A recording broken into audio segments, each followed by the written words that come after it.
पत्रकार मुकेश की हत्या का दोषी कौन, सुरेश चंद्राकर या सिस्टम? 10वीं फेल सुरेश चंद्राकर 15 साल में कैसे बना करप्शन किंग?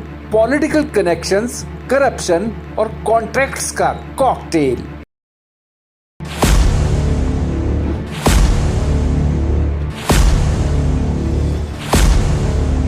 छत्तीसगढ़ के युवा पत्रकार मुकेश चंद्राकर को नए साल की शुरुआत के साथ जिस बेरहमी से मौत के घाट उतारा गया, उसने पूरे देश को दहला दिया। इस मर्डर का मास्टरमाइंड और कोई नहीं, मुकेश का ही करीबी रिश्तेदार चचेरा भाई सुरेश चंद्राकर था। सरकारी ठेके लेकर छत्तीसगढ़ में सड़कों का निर्माण करने वाला सुरेश चंद्राकर 15 साल पहले तक एक वरिष्ठ पुलिस अधिकारी के घर पर रसोइये के साथ और छोटे मोटे काम भी करता था। फिर वो देखते ही देखते कैसे करोड़ों में खेलने वाला ठेकेदार बन गया।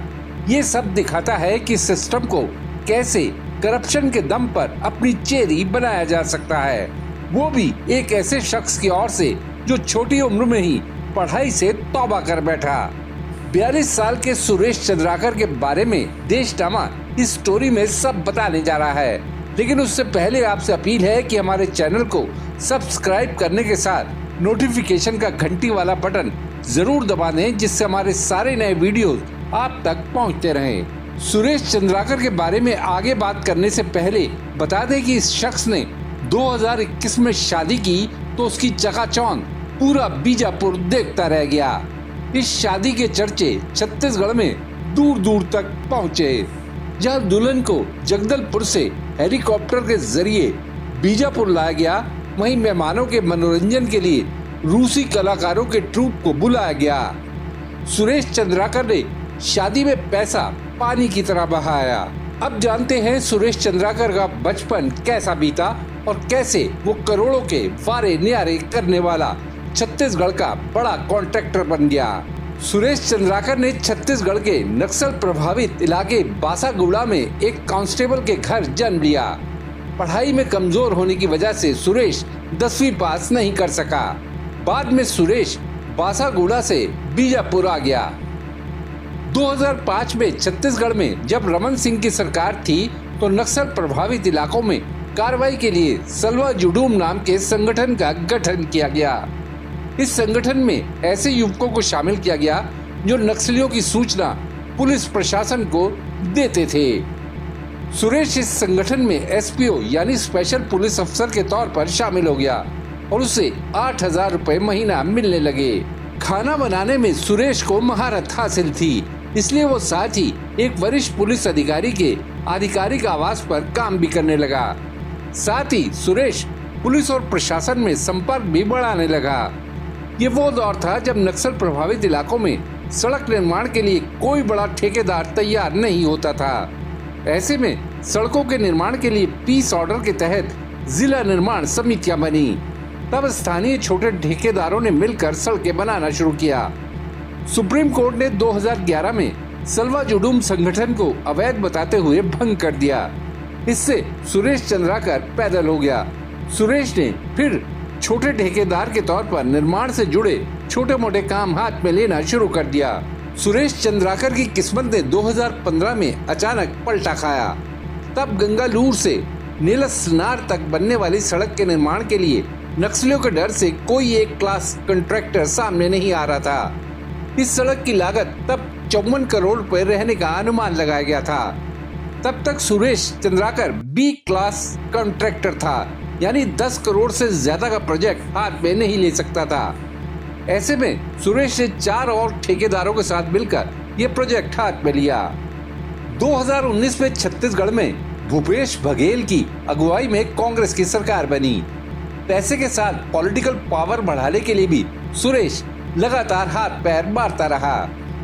सुरेश ने बस्तर से ही ताल्लुक रखने वाले छत्तीसगढ़ प्रदेश कांग्रेस अध्यक्ष दीपक बैज से भी नजदीकी बढ़ाई। अक्टूबर 2023 में सुरेश को छत्तीसगढ़ में कांग्रेस के अनुसूचित जनजाति प्रकोष्ठ का सचिव नियुक्त किया गया। महाराष्ट्र के पिछले विधानसभा चुनाव में नवापुर सीट के लिए सुरेश चंद्राकर को पर्यवेक्षक बनाकर भी भेजा गया। हालांकि कांग्रेस का दावा है कि सुरेश चंद्राकर पार्टी का कार्यकर्ता था और दिसंबर 2024 में वो बीजेपी में शामिल हो गया। हालांकि कांग्रेस की ओर से इस दावे का कोई सबूत पेश नहीं किया गया। सुरेश चंद्राकर ने ठेकेदार के तौर पर पिछले चंद साल में इतना रसूख बढ़ा लिया कि कई बड़ी सड़कों के निर्माण के ठेके उसके हाथ में आ गए। सुरेश चंद्राकर की हैसियत एक अनुमान के मुताबिक 1000 करोड़ रुपए से ज्यादा आकी गई। सुरेश ने सड़क निर्माण के मकसद से बीजापुर के चट्टान पारा इलाके में आधी एकड़ जमीन पर अवैध तरीके से हेडक्वार्टर बना रखा था। इस प्रॉपर्टी में 17 कमरों के साथ बैडमिंटन कोर्ट भी बनवाया गया। इस जगह को सुरेश चंद्राकर के कर्मचारी इस्तेमाल करते थे। इसी जगह पर एक सेप्टिक टैंक से पुलिस को मुकेश का क्षत विक्षत शव मिला।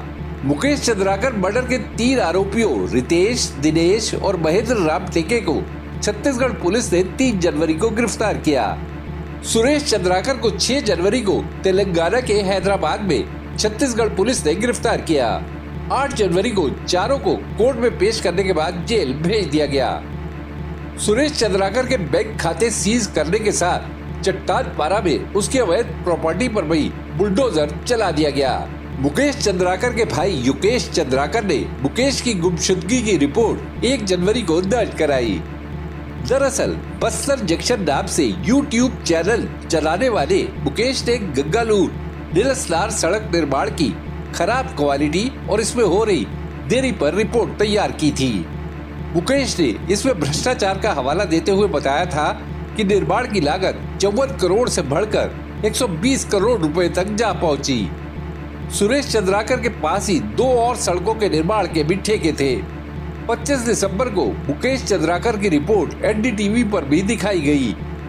इसके बाद राज्य सरकार ने मामले की जांच के आदेश जारी किए। इसी बात को लेकर मुकेश से सुरेश चंद्राकर, उसके भाई रितेश और दिनेश बहुत नाराज थे। रितेश की मुकेश से तीखी तकरार भी हुई थी कि रिश्तेदार होकर भी उसने ऐसी रिपोर्ट बनाई। आखिर 1 जनवरी को मुकेश को अगवा कर लिया गया और चंदन पाड़ा में सुरेश चंद्राकर के हेडक्वार्टर में ले जाया गया। वहीं रॉड से पीट कर मुकेश की हत्या कर दी गई। पुलिस के मुताबिक मुकेश की हत्या रितेश और महेंद्र राम टेके ने मिलकर की। महेंद्र राम टेके सुरेश चंद्राकर का सुपरवाइजर था। मुकेश की लाश को फिर सुरेश, रितेश, दिनेश और महेंद्र ने मिलकर सेप्टिक टैंक में फेंक दिया। 3 जनवरी को दिनेश बीमारी का बहाना बनाकर अस्पताल में भर्ती हुआ। पुलिस ने उससे सख्ती से पूछताछ की तो उसने मर्डर का सारा सच उगल दिया। फिर सेप्टिक टैंक से मुकेश की लाश को बरामद कर लिया गया। बहरहाल सुरेश चंद्राकर की ये कहानी अपने आप में पॉलिटिकल कनेक्शन और करप्शन के कॉकटेल की जिंदा मिसाल है। साथ ही ये भी दिखाती है कि कोई मुकेश चंद्राकर जैसा दिलेर युवा पत्रकार अपने दम पर भ्रष्टाचार के नेक्सस को दुनिया के सामने लाता है तो उसका क्या हश्र किया जाता है। देशनामा के लिए खुशदीप सहगल की रिपोर्ट। आपको ये वीडियो कैसा लगा या अगर आपके दिमाग में कोई सवाल है तो कमेंट बॉक्स में जरूर बताइएगा। वीडियो पसंद आया तो लाइक शेयर करना ना भूलिएगा। आपने देशनामा को सब्सक्राइब और नोटिफिकेशन के लिए घंटी वाला बटन दबा ही दिया होगा। फिर मुलाकात होगी आपसे, तब तक के लिए नमस्कार।